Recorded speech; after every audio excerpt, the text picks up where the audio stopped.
Okay, so I want to introduce to you right now. This is something that we learned quite a long time ago in health promotion. I learned it way back when I was working on my master's degree, and it still is kind of the model that we follow for knowing how to what's the right word? Carve exercise into our lives in the most ideal way. And so we call this the FITT model of aerobic exercise. And again, we're not playing with the other types that are absolutely terrific for so many good reasons, but we're focusing on aerobic, which means with air. You can breathe when you exercise. So let's go through this. So the F of the FITT model stands for frequency, which essentially means how often. How often should we exercise? And so we combine that with this one, which is time, which is how long. Now when we put those two together, how often and how long, we come up with a number, the minimum, according to, and I'll show you some of the places that are recommending this, 150 minutes per week. However you break that up. So actually we can put that here. Sorry. How long? So 150 minutes a week. So you break that up into 5 times a week, 30 minutes a day, 3 times a week, 50 minutes a day, which it's really not that long when you think about it. 150 minutes is not a long time if you spread that out through the week. But the thing is, everybody from the CDC to the Mayo Clinic, and I'll link you to the websites, the American College of Sports Medicine, which is kind of the guru of all the exercise people, they say this should be the minimum. This should be the amount that we exercise every single week as a minimum to optimize the benefits, all the benefits that we saw before. And so we'll just say 3 to 5 times per week. So you put those together. So the other thing is, what does the I stand for? I stands for intensity, which essentially says how hard. So that's always been a good question, and there's a lot of people. I mean, the opinions vary for the ideal intensity. I've been working on this, what we call high intensity interval training, for the last 2 or 3 years, and I have found it's absolutely fantastic. But when we do high intensity interval training, we go, it's like the way you do this is, you can do this wherever you are. I mean, practically anywhere you go to work out, you can do this, where you go like for 30 seconds, just all out, everything you can go, and then rest 90 seconds. And then 30 more seconds, all you can do. So I do it like on my bike or running. And then 90 seconds of resting. And you just do 6 or 8 intervals. So high intensity interval training is what that means. And you don't have to do it very long. You can cut down the amount of time if you increase the intensity. But for the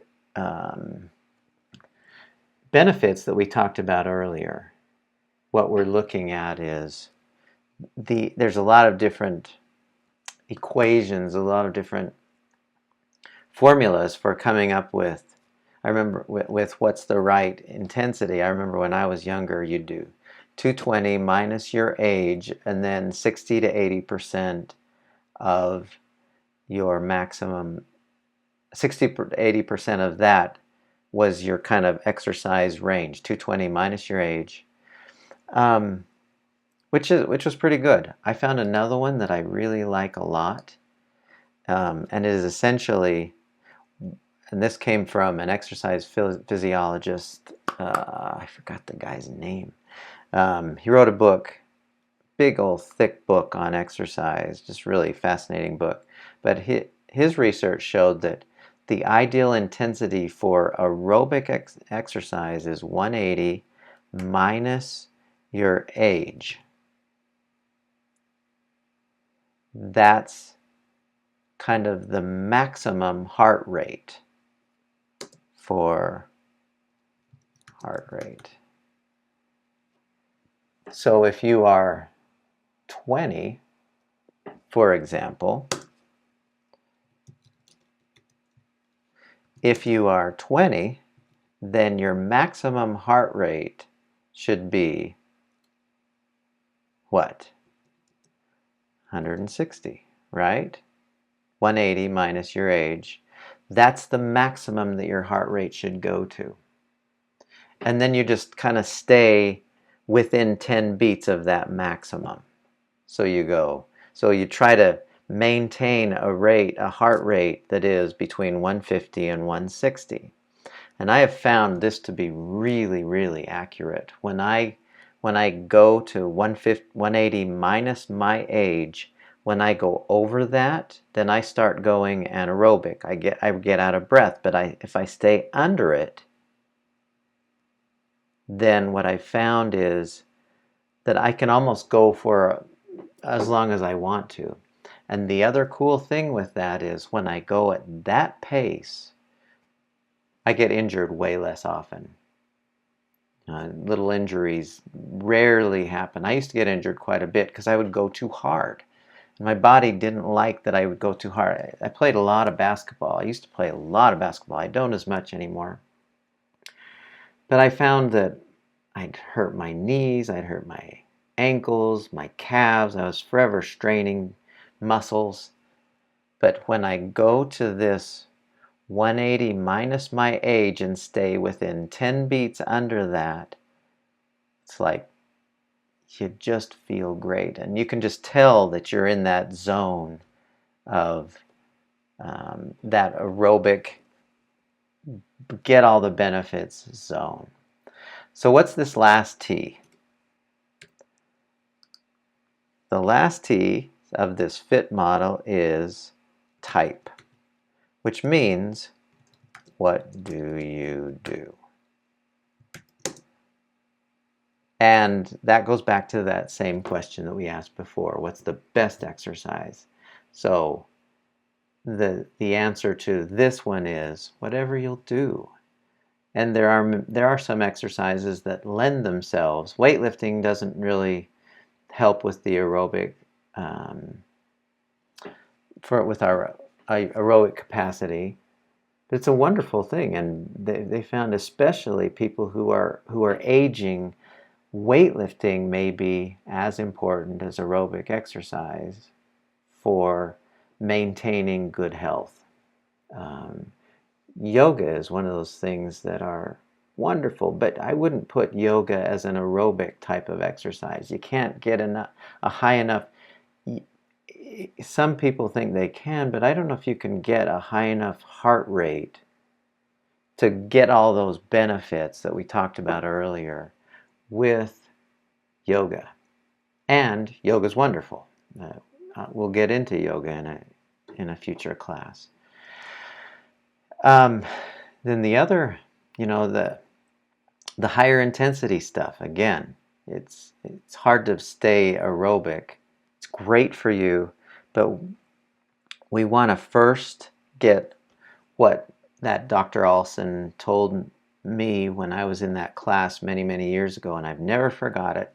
Get yourself an aerobic base and then build on it. Get so that you can work out at that minimum and then add a little, add a little, add a little, of distance, time, and intensity, and you'll find that your body will change, and all of those benefits that we talked about earlier will kick in. So that's our power tool number one. I'm sure you probably, if you have questions, we'll address them in the class discussion area. But to my mind, there's lots of great things, but it's hard to beat the benefits of staying active. I'm just as a last story, I remember I was watching TV and there was a guy named Dick Van Dyke, and I don't know if you remember Dick Van Dyke, but he was on the show Mary Poppins long time ago. He was a TV star, did a lot of TV shows and movies when he was young. But he was on TV not too long ago, and he's in his 90s now, and they showed him dancing. He was just dancing. He was very good at that when he was younger, and he's still doing it. He's dancing, and they said they were interviewing Dick Van Dyke, and they said, what's your secret to living a long time? And he said, don't stop moving.